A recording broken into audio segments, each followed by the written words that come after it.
নমস্কাৰ প্ৰিয় দৰ্শক, দিনটোৰ গুৰুত্বপূৰ্ণ খবৰসমূহৰ সৈতে আপোনাক সন্ধিয়াৰ প্ৰাইম টাইমলৈ স্বাগতম জনাইছোঁ। এতিয়া আহিছোঁ আমি প্ৰথমটো খবৰলৈ। বিশ্বৰ বজাৰত অসমৰ জহা চাউলৰ সুবাস। প্ৰথমবাৰৰ বাবে ব্ৰিটেইন আৰু ইটালীলৈ 25 মেট্ৰিক টন ৰপ্তানি। অসমৰ কৃষিখণ্ডৰ বাবে আছে এক ঐতিহাসিক ক্ষণ হিচাপে প্ৰথমবাৰৰ বাবে ৰাজ্যৰ GI টেগযুক্ত 25 মেট্ৰিক টন জহা চাউল ব্ৰিটেইন আৰু ইটালীলৈ ৰপ্তানি কৰা হৈছে। ভাৰত চৰকাৰৰ বাণিজ্য মন্ত্ৰালয়ৰ অধীনস্থ এপেডা আৰু অসম চৰকাৰৰ কৃষি বিভাগৰ যৌথ উদ্যোগত যোৱা 12 মাৰ্চত এই বৃহৎ ৰপ্তানিটো প্ৰেৰণ কৰা হয়। ইয়াৰ পূৰ্বে ভিয়েটনাম আৰু মধ্যপ্ৰদেশৰ 5খন দেশলৈও কম পৰিমাণৰ জহা চাউল ৰপ্তানি কৰা হৈছিল। অসমৰ সুগন্ধি আৰু পুষ্টিগুণসম্পন্ন এই চাউলবিধে 2017 চনত GI টেগ লাভ কৰিবলৈ সক্ষম হৈছিল। গুৱাহাটীৰ প্ৰতীক এগ্ৰ ফুড প্ৰচেছিঙত পেকেজিং কৰা এই চাউলখিনি কলকাতাৰ এই ৰপ্তানিকাৰক প্ৰতিষ্ঠানে ইউৰোপৰ বজাৰলৈ পঠোৱাৰ দায়িত্ব লৈছে। এতিয়া আহিছোঁ আমি পৰৱৰ্তী খবৰটোলৈ। শিলচৰত প্ৰধানমন্ত্ৰীৰ নিৰ্বাচনী সংসদা 23,550 কোটিৰ প্ৰকল্প উপহাৰ দি কংগ্ৰেছক ক্ষুৰধাৰ সমালোচনা। আগন্তুক বিধানসভা নিৰ্বাচনৰ পূৰ্বে আজি শিলচৰত উপস্থিত হৈ প্ৰধানমন্ত্ৰী নৰেন্দ্ৰ মোদীয়ে বৰাক উপত্যকাৰ বাবে 23,550 কোটি টকাৰ অভিলাষী প্ৰকল্পৰ আধাৰশিলা স্থাপন কৰে। ইয়াৰ ভিতৰত গুৱাহাটী আৰু শিলচৰৰ মাজত যাত্ৰাৰ সময় হ্ৰাস কৰিব পৰা 22,864 কোটি টকাৰ এক্সপ্ৰেছৱে আৰু পাথাৰকান্দিত এখন কৃষি মহাবিদ্যালয় অন্যতম। জনসভাত ভাষণ দি প্ৰধানমন্ত্ৰীয়ে কংগ্ৰেছক তীব্ৰ সমালোচনা কৰি কয় যে য'ত কংগ্ৰেছৰ চিন্তা বন্ধ হয় আমি তাৰ পৰাই কাম আৰম্ভ কৰোঁ। পশ্চিম এছিয়াৰ যুদ্ধৰ প্ৰসংগ টানি তেওঁ অভিযোগ কৰে যে কেন্দ্ৰীয় চৰকাৰে যুদ্ধৰ প্ৰভাৱ কম কৰিবলৈ চেষ্টা কৰি থকাৰ বিপৰীতে কংগ্ৰেছে দেশত আতংকৰ সৃষ্টি কৰি দায়িত্বহীন আচৰণ কৰিছে। মোদীয়ে দৃঢ়তাৰে কয় যে বিজেপিয়ে সদায় উন্নয়নৰ পৰা বঞ্চিতসকলক অগ্ৰাধিকাৰ দিয়ে। উল্লেখযোগ্য যে দুদিনীয়া ভ্ৰমণসূচীত প্ৰধানমন্ত্ৰীয়ে অসমত মুঠ 47,800 কোটি টকাৰ প্ৰকল্পৰ উপহাৰ দি নিৰ্বাচনী বতৰত ৰাজ্যৰ উন্নয়নৰ ধাৰা ক্ষিপ্ৰতৰ কৰাৰ সংকল্প দোহাৰে। প্ৰিয় দৰ্শক, পৰৱৰ্তী খবৰটোলৈ যোৱাৰ আগতে আপুনি যদি আমাৰ চেনেলটো ছাবস্ক্ৰাইব কৰি ল'বলৈ পাহৰি গৈছে, অনুগ্ৰহ কৰি চেনেলটো ছাবস্ক্ৰাইব কৰি লওক। ছাবস্ক্ৰাইব কৰি ল'লে আপোনাৰ কোনো ধৰণৰ ক্ষতি নহয়। এনেধৰণৰ প্ৰাইম টাইম নিউজসমূহ আৰু আপুনি ৰাতিপুৱা যদি বাতৰি চাই, ৰাতিপুৱা আমি এনেধৰণে খবৰ লৈ আহোঁ। দুইটা সময়তে আপোনালোকে এই বাতৰিসমূহ চাব পাৰিব। তাৰ বাবে চেনেলটো ছাবস্ক্ৰাইব কৰি ল'ব আৰু ভিডিঅ'টোত এটা লাইক কৰিব আৰু কমেণ্টত কিবা সুধিব থাকিলে আপোনালোকে সুধিব পাৰে। এতিয়া আহিছোঁ আমি পৰৱৰ্তী খবৰটোলৈ। বৰষুণত বিধ্বস্ত জুবিন ক্ষেত্ৰ। চৰকাৰী উদাসীনতাৰ তম্বুৰ তলত চিৰনিদ্ৰাত প্ৰাণৰ শিল্পী জুবিন গাৰ্গৰ পত্নী গৰিমা শইকীয়া গাৰ্গৰ আশংকাই অৱশেষত সঁচা প্ৰমাণিত হ'ল। আজি নেৰানেৰ পৰা বৰষুণজাকৰ পিছত সোণাপুৰৰ জুবিন ক্ষেত্ৰত এক তথৈবচ অৱস্থাৰ সৃষ্টি হৈছে। বাৰিষাৰ পূৰ্বে জুবিন ক্ষেত্ৰ নিৰ্মাণৰ কাম সম্পূৰ্ণ কৰিবলৈ চৰকাৰে কোনো বিশেষ তৎপৰতা প্ৰদৰ্শন নকৰাৰ বাবেই এজাক বৰষুণতে হাহাকাৰ লাগিল জুবিন ক্ষেত্ৰত। বৰষুণৰ টোপালে অনুৰাগীয়ে হেঁপাহেৰে জ্বলোৱা চাকি বন্তি নুমাই পেলোৱাৰ লগতে তেওঁলোকে আগবঢ়োৱা গামোচাসমূহো তিতাই এক কৰুণ পৰিৱেশৰ সৃষ্টি কৰিছে। এনে দুৰৱস্থা দেখি অনুৰাগীসকলৰ মাজত তীব্ৰ ক্ষোভৰ সৃষ্টি হোৱাও দেখা গৈছে। এতিয়া আহিছোঁ আমি পৰৱৰ্তী খবৰটোলৈ। কাৰ্বি আংলং জিলাৰ বোকাজান আৰক্ষী থানাৰ অন্তৰ্গত লক্ষীজানত শনিবাৰে পুৱতি নিশা এক ভয়ংকৰ পথ দুৰ্ঘটনা সংঘটিত হয়। মৰিগাঁও জিলাৰ মৰিয়াবাৰীৰ পৰা নাগালেণ্ডৰ ডিমাপুৰ অভিমুখে গৈ থকা যাত্ৰীবাহী বাছ এখনে নিয়ন্ত্ৰণ হেৰুৱাই পথৰ কাষৰ এজোপা গছত প্ৰচণ্ড জোৰেৰে খুন্দা মাৰে। এই দুৰ্ঘটনাত চালকসহ থিতাতে 4জন লোকৰ মৃত্যু হোৱাৰ লগতে এটি শিশুকে ধৰি আন 10জন যাত্ৰী গুৰুতৰভাৱে আহত হয়। মৃত লোককেইজনক আব্দুল বাৰেক, খলিল ৰহমান, ছবিনা চুলতানা আৰু আলাল উদ্দিন বুলি চিনাক্ত কৰা হৈছে। আৰক্ষীয়ে ঘটনাস্থলীত উপস্থিত হৈ মৃতদেহকেইটাৰ মৰণোত্তৰ পৰীক্ষাৰ বাবে প্ৰেৰণ কৰাৰ লগতে আহতসকলক ডিমাপুৰ চিকিৎসালয়ত ভৰ্তি কৰাইছে। প্ৰত্যক্ষদৰ্শীৰ মতে বাছখনে এটা ঘূৰ্ণীত নিয়ন্ত্ৰণ হেৰুৱাৰ ফলতে এই কৰুণ দুৰ্ঘটনাটো সংঘটিত হয়। এতিয়া আহিছোঁ আমি পৰৱৰ্তী খবৰটোলৈ। কংগ্ৰেছ ৰাইজৰ দলৰ মিত্ৰতাত জ্যোতি। 2024 নিৰ্বাচনত অকলে যুঁজিব অখিল গগৈৰ দলে। দীৰ্ঘদিনীয়া চৰ্চা আৰু কেইবাবাৰো বৈঠক অনুষ্ঠিত হোৱাৰ অন্তত অৱশেষত কংগ্ৰেছ আৰু ৰাইজৰ দলৰ মিত্ৰতাৰ সম্ভাৱনা আনুষ্ঠানিকভাৱে সমাপ্ত হয়। 13 মাৰ্চত দিল্লীত অনুষ্ঠিত কংগ্ৰেছৰ উচ্চস্তৰীয় বৈঠকত মিত্ৰতা সম্পৰ্কে কোনো ইতিবাচক সিদ্ধান্ত গ্ৰহণ নকৰাত ৰাইজৰ দলে এক বিবৃতিযোগে আলোচনা অন্ত পৰা বুলি ঘোষণা কৰে। ৰাইজৰ দলৰ অভিযোগ অনুসৰি কংগ্ৰেছে তেওঁলোকে বিচৰা 15খন আসনৰ বিপৰীতে মাত্ৰ 3খন আসনহে এৰি দিবলৈ সন্মত হৈছে। আনকি ধিং, ৰঙানদী আৰু দলগাঁও সমষ্টিৰ দৰে গুৰুত্বপূৰ্ণ আসনৰ ক্ষেত্ৰতো কংগ্ৰেছে স্থিতি সলনি কৰি বিশ্বাসঘাতকতা কৰা বুলি দলটোৱে ক্ষোভ প্ৰকাশ কৰা দেখা গৈছে। ৰাইজৰ দলৰ নেতৃত্বই জনোৱা মতে মিত্ৰতাৰ নামত কংগ্ৰেছে কেৱল সময় নষ্ট কৰি তেওঁলোকৰ সাংগঠনিক ক্ষতি সাধন কৰিলে। ফলস্বৰূপে আগন্তুক 2026 চনৰ বিধানসভা নিৰ্বাচনত কংগ্ৰেছৰ সৈতে কোনো মিত্ৰতা নোহোৱাটো এতিয়া প্ৰায় নিশ্চিত হৈ পৰিল। এতিয়া আহিছোঁ আমি পৰৱৰ্তী খবৰটোলৈ। ইৰাণৰ খাৰ্গ দ্বীপত আমেৰিকাৰ প্ৰচণ্ড বিমান আক্ৰমণ। সামৰিক ঘাটি ধ্বংসৰ দাবী ট্ৰাম্পৰ। আমেৰিকা যুক্তৰাষ্ট্ৰৰ ৰাষ্ট্ৰপতি ডনাল্ড ট্ৰাম্পে শুকুৰবাৰে ঘোষণা কৰে যে আমেৰিকান সেনাই ইৰাণৰ খাৰ্গ দ্বীপত থকা সামৰিক লক্ষ্যবস্তু বস্তুসমূহৰ পৰা লক্ষ্য কৰি এক শক্তিশালী আক্ৰমণ চলাই সেইবোৰ সম্পূৰ্ণৰূপে ধ্বংস কৰিছে। পাৰস্য উপসাগৰত অৱস্থিত এই দ্বীপটো ইৰাণৰ খাৰুৱা তেল ৰপ্তানিৰ মুখ্য কেন্দ্ৰ হিচাপে পৰিচিত। ট্ৰাম্পৰ মতে মধ্যপ্ৰাচ্যৰ ইতিহাসত ই এক অন্যতম বৃহৎ বোমাবৰ্ষণ। অৱশ্যে তেওঁ জানিবলৈ দিয়ে যে দ্বীপটোৰ তেলৰ আন্তঃগাঁথনিসমূহ বৰ্তমানলৈকে সুৰক্ষিত ৰখা হৈছে, কিন্তু ইৰাণে হৰমুজ প্ৰণালীত বাধাৰ সৃষ্টি কৰিলে সেইবোৰ ধ্বংস কৰা হ'ব বুলি তেওঁ ভাবুকি প্ৰদান কৰে। আনহাতে ইৰাণী সংবাদ মাধ্যমে দাবী কৰিছে যে আমেৰিকাৰ এই আক্ৰমণত তেলৰ কোনো প্ৰকল্পৰ ক্ষতি হোৱা নাই। তেওঁলোকৰ মতে আমেৰিকাই কেৱল সেনাৰ প্ৰতিৰক্ষা ব্যৱস্থা, নৌঘাটি আৰু বিমানবন্দৰ নিয়ন্ত্ৰণ কক্ষক লক্ষ্য কৰিহে লৈছিল। উল্লেখযোগ্য যে খাৰ্কিভৰ পৰাই ইৰাণৰ 90% খাৰুৱা তেল ৰপ্তানি হয়। এই সংঘাতৰ ফলত বিশ্বজুৰি তেলৰ বজাৰত ব্যাপক প্ৰভাৱ পৰাৰ সম্ভাৱনা দেখা দিছে। এতিয়া আহিছোঁ আমি পৰৱৰ্তী খবৰটোলৈ। সোনম ৱাংচুকৰ ওপৰত আৰোপিত NSA বাতিল, মুকলি আকাশৰ তললৈ আহিব লাডাখৰ সমাজকৰ্মীজন। কেন্দ্ৰীয় গৃহ মন্ত্ৰালয়ে আজি এক গুৰুত্বপূৰ্ণ সিদ্ধান্ত গ্ৰহণ কৰি লাডাখৰ বিশিষ্ট জলবায়ু কৰ্মী তথা অভিযন্তা সোনম ৱাংচুকৰ বিৰুদ্ধে থকা ৰাষ্ট্ৰীয় নিৰাপত্তা আইন বাতিল কৰিছে। লাডাখত শান্তি আৰু সুস্থিৰতা বজাই ৰখাৰ স্বাৰ্থত চৰকাৰে এই পদক্ষেপ গ্ৰহণ কৰিছে বুলি জানিবলৈ দিয়ে। উল্লেখযোগ্য যে হিংসাত্মক কাৰ্যত উচতনি দিয়াৰ অভিযোগত ৱাংচুকক যোৱা 5 মাহ ধৰি যোধপুৰ কেন্দ্ৰীয় কাৰাগাৰত বন্দী কৰি ৰখা হৈছিল। ৱাংচুকৰ পত্নী গীতাঞ্জলি জে আংমুৱে অলপতে সংবাদ মাধ্যমক জনাইছিল যে মুক্তিৰ পাছত ৱাংচুকে কোনো ধৰণৰ আন্দোলনৰ পথ নলয়, বৰঞ্চ আলোচনাৰ মাজেৰে লাডাখৰ বাবে সাংবিধানিক সুৰক্ষাৰ দাবীত অব্যাহত ৰাখিব। যোৱা 12 মাৰ্চত এটা ছ'চিয়েল মিডিয়া পোষ্টৰ জৰিয়তে ৱাংচুকে স্পষ্ট কৰিছিল যে তেওঁ সক্ৰিয়তাৰ পৰা আঁতৰি যোৱা নাই, কিন্তু এতিয়া ইয়াৰ বাবে এক স্পষ্ট আৰু আন্তৰিক আলোচনাৰ প্ৰয়োজন। চৰকাৰৰ এই সিদ্ধান্তই লাডাখৰ জনসাধাৰণৰ মাজত এক ইতিবাচক আশাৰ সঞ্চাৰ কৰিছে। এতিয়া আহিছোঁ আমি পৰৱৰ্তী খবৰটোলৈ। তেজপুৰ বিশ্ববিদ্যালয়ত অত্যাধুনিক খাদ্য প্ৰস্তুতকৰণ কেন্দ্ৰ মুকলি, ঔদ্যোগিক বিকাশৰ নতুন দিগন্ত। তেজপুৰ বিশ্ববিদ্যালয়ত শুকুৰবাৰে 2.75 কোটি টকা ব্যয় সাপেক্ষে এটা অত্যাধুনিক খাদ্য প্ৰস্তুতকৰণ ইনকিউবেশ্যন কেন্দ্ৰ আনুষ্ঠানিকভাৱে উদ্বোধন কৰা হয়।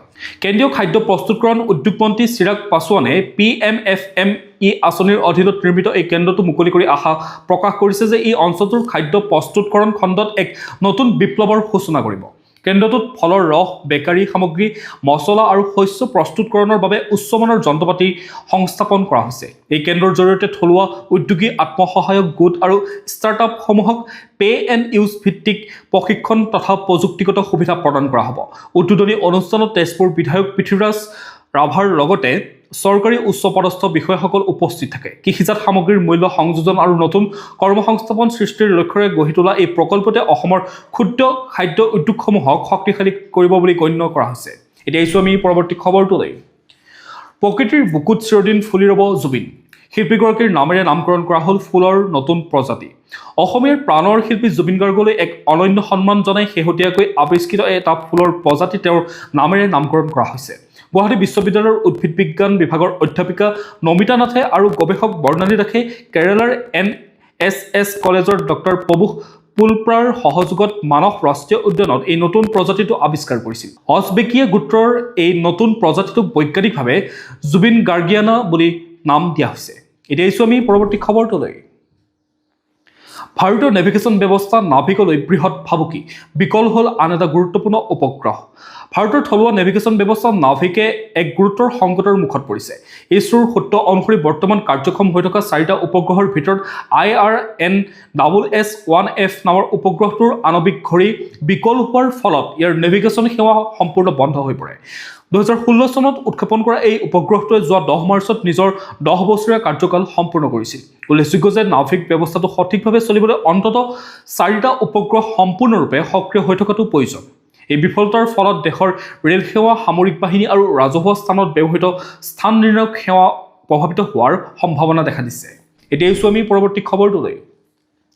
হৰমুজ প্ৰণালীৰে ভাৰতীয় জাহাজৰ সুৰক্ষিত যাত্ৰা, শিৱালিকৰ পিছত বাহিৰ হ'ল দ্বিতীয়খন টেংকাৰ নন্দা দেৱী। আমেৰিকা আৰু ইজৰাইলৰ যুদ্ধৰ মাজতে মধ্যপ্ৰাচ্যৰ উত্তপ্ত পৰিস্থিতিৰ মাজতো ভাৰতৰ বাবে এক সকাহৰ খবৰ পৰিছে।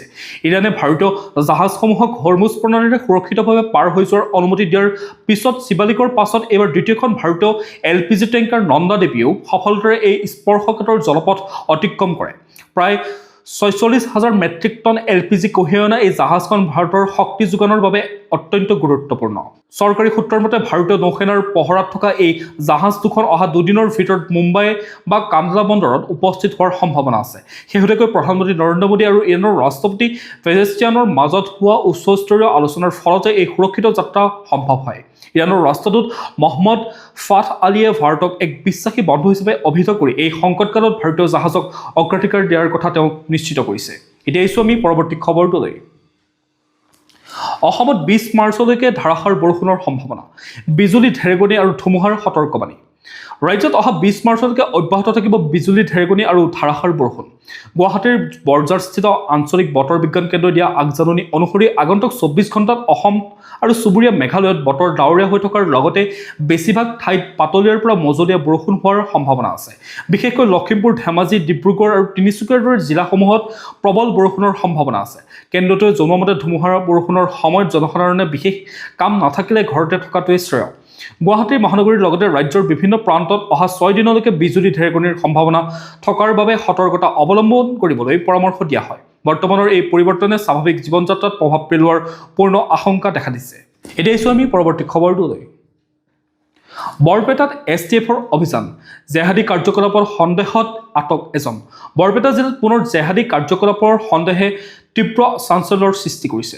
শনিবাৰে পুৱা আৰক্ষীৰ বিশেষ টাস্ক ফৰ্চে জিলাখনত এক অভিযান চলাই মুস্তাফিজুৰ ৰহমান নামৰ এজন ব্যক্তিক আটক কৰে। ধৃত মুস্তাফিজুৰ ঘৰ বৰপেটা ৰোড চহৰৰ আজাদ নগৰ এলেকাত বুলি জানিব পৰা গৈছে। বৰপেটা আৰু বৰপেটা ৰোড আৰক্ষীৰ সহযোগত নিশাৰ ভাগত চলোৱা এই অভিযানৰ পাছত STFৰ দলে অধিক সোধা-পোছাৰ বাবে ব্যক্তিজনক গুৱাহাটীলৈ লৈ গৈছে। উল্লেখযোগ্য যে বিগত সময়ছোৱাত বৰপেটাৰ বিভিন্ন প্ৰান্তৰ পৰা জেহাদী কাৰ্যকলাপত জড়িত থকাৰ অভিযোগত কেইবাজনো লোক গ্ৰেপ্তাৰ হৈছিল। বৰ্তমান আৰক্ষীয়ে এই সমগ্ৰ ঘটনাৰ অধিক তথ্য উদ্ঘাটনৰ বাবে অনুসন্ধান অব্যাহত ৰাখিছে। এতিয়া আহিছোঁ আমি পৰৱৰ্তী খবৰটোলৈ। অসমৰ কিশোৰৰ বিশ্বজয়, উত্তৰ পূবৰ প্ৰথম গ্ৰেণ্ড মাষ্টাৰ হিচাপে ইতিহাস ৰচিলে মায়ংক চক্ৰৱৰ্তীয়ে। অসম তথা সমগ্ৰ উত্তৰ পূবৰ বাবে এক গৌৰৱোজ্জ্বল মুহূৰ্ত কঢ়িয়াই আনি গুৱাহাটীৰ 17 বছৰীয়া কিশোৰ মায়ংক চক্ৰৱৰ্তীয়ে ইতিহাস ৰচনা কৰিছে। ছুইডেনত অনুষ্ঠিত হোটেল ষ্টকহোম নৰ্থত দবা প্ৰতিযোগিতাত মায়ংকে গ্ৰেণ্ড মাষ্টাৰ খিতাপৰ বাবে প্ৰয়োজনীয় চূড়ান্ত অৰ্হতা অৰ্জন কৰে। ইয়াৰ লগে লগে তেওঁ উত্তৰ পূৰ্বাঞ্চলৰ প্ৰথমগৰাকী আৰু দেশৰ 94 সংখ্যক গ্ৰেণ্ড মাষ্টাৰ হিচাপে পৰিগণিত হয়।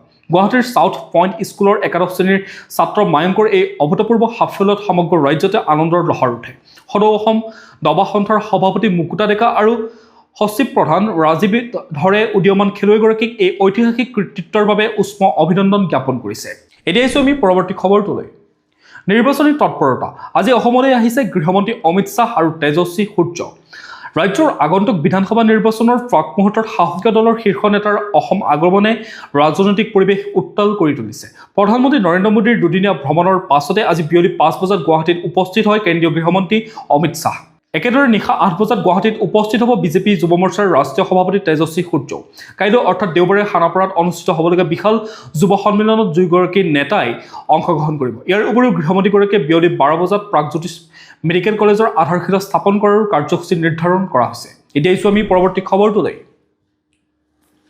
কংগ্ৰেছৰ সৈতে মিত্ৰতা ভংগ, এতিয়া কাজিৰঙাত প্ৰাৰ্থী বাছনিৰ ব্যস্ততা অখিল গগৈ।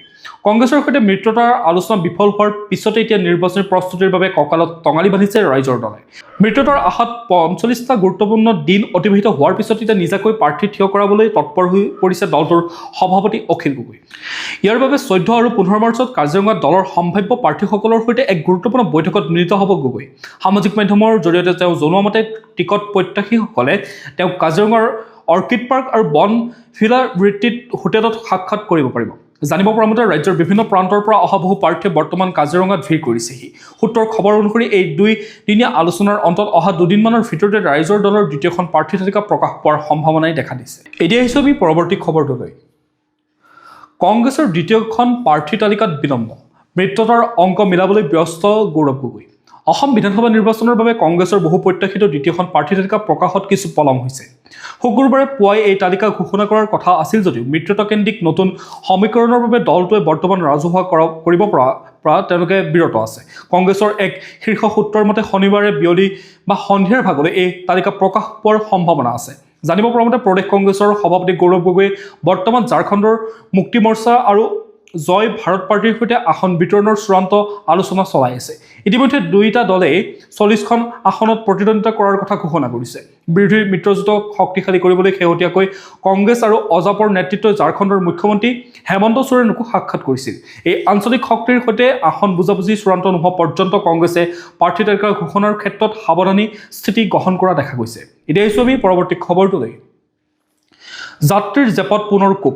1 এপ্ৰিলৰ পৰা বৃদ্ধি পাব ফাষ্টেগৰ বাৰ্ষিক পাছৰ মূল্য। অহা 1 এপ্ৰিলৰ পৰা ৰাষ্ট্ৰীয় ঘাইপথত ভ্ৰমণ কৰাটো অধিক ব্যয়বহুল হৈ পৰিব। কেন্দ্ৰীয় পথ পৰিবহণ মন্ত্ৰালয়ে ফাষ্টেগৰ বাৰ্ষিক পাছৰ মূল্য 2.5% বৃদ্ধি কৰাৰ সিদ্ধান্ত গ্ৰহণ কৰে।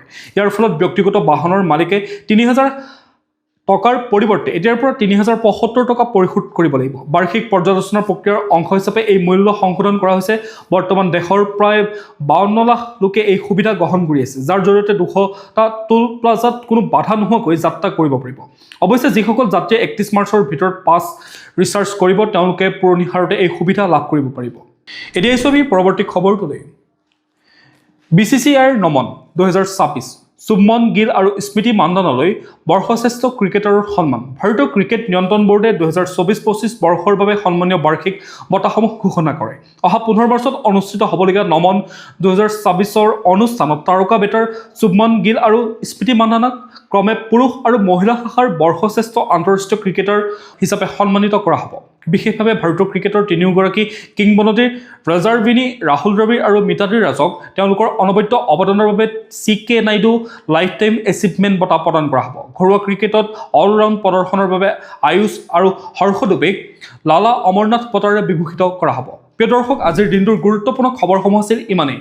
আপোনালোকে যদি আমাৰ চেনেলটো এতিয়াও ছাবস্ক্ৰাইব কৰি ল'বলৈ পাহৰি গৈছে, অনুগ্ৰহ কৰি চেনেলটো ছাবস্ক্ৰাইব কৰি লওক, লগতে নটিফিকেশ্যন বেল আইকনটো প্ৰেছ কৰি ৰাখক, যাতে প্ৰতিদিনে এনেধৰণে আপোনালোকে সন্ধিয়াৰ প্ৰাইম টাইম নিউজ চাই থাকিব পাৰে। লগতে ভিডিঅ'টো যদি চাই ভাল পালে এটা লাইক কৰিব আৰু কমেণ্টত আপোনাৰ মতামত দিবলৈ নাপাহৰিব। কাইলৈ পুনৰ একে সময়তে লগ পোৱাৰ প্ৰতিশ্ৰুতিৰে আপোনাক বহুত বহুত ধন্যবাদ জ্ঞাপন কৰিছোঁ।